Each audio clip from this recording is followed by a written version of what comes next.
Hello friends, welcome to the YouTube channel of Speed of Stenographer for the English dictation. And if you are finding our channel helpful, please do subscribe to the channel, and also who have already subscribed to our channel, thank you for showing your love and support, and also keep supporting us for the future.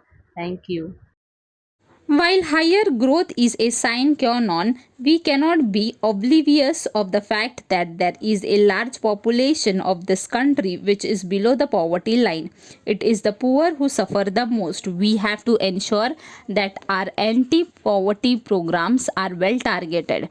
The growing aspirations of the people will be reflected in the development strategy followed by the government led by the Prime Minister Shri Narendra Modi and its mandate of Sabka Saath Sabka Vikas. Allow me to assure this house that we have taken up the challenge in the right earnest. We shall leave no stone unturned in creating a vibrant and strong India.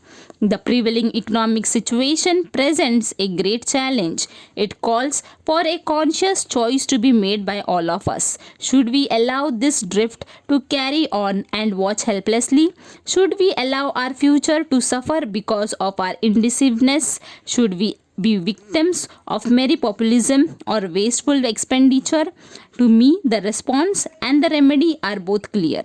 The task before me today is very challenging because we need to revive growth, particularly in manufacturing and infrastructure, to raise adequate resources for our developmental needs.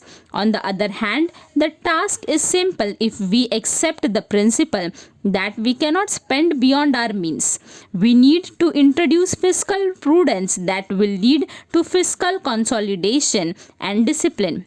Fiscal prudence to me is of paramount importance because of considerations of intergenerational equity. We cannot leave behind a legacy of debt for our future generations. We cannot go on spending today, which would be financed by taxation at a future date. There is an urgent need to generate more resources to fuel the economy.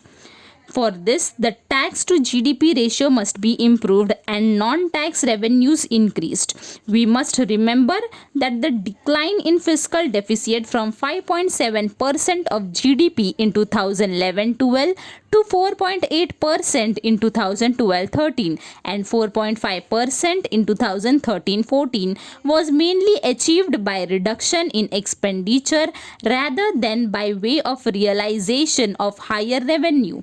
Although the external sector witnessed a turnaround with the year ending with a current account deficit of 1.7% of the GDP against 4.7% in 2012-13. This was mainly achieved through restrictions on non-essential imports and slowdown in overall aggregate demand. Going forward, we must continue to be watchful of the CAD. My predecessor has set up a very difficult task of reducing fiscal deficit to 4.1% of the GDP in the current year, considering that we had 2 years of low GDP growth and almost static industrial growth, a moderate increase in indirect taxes, a large subsidy burden, and not so encouraging tax buoyancy. The target of 4.1% fiscal deficit is indeed daunting. Difficult as it may appear, I have decided to accept this target as a challenge. Full stop.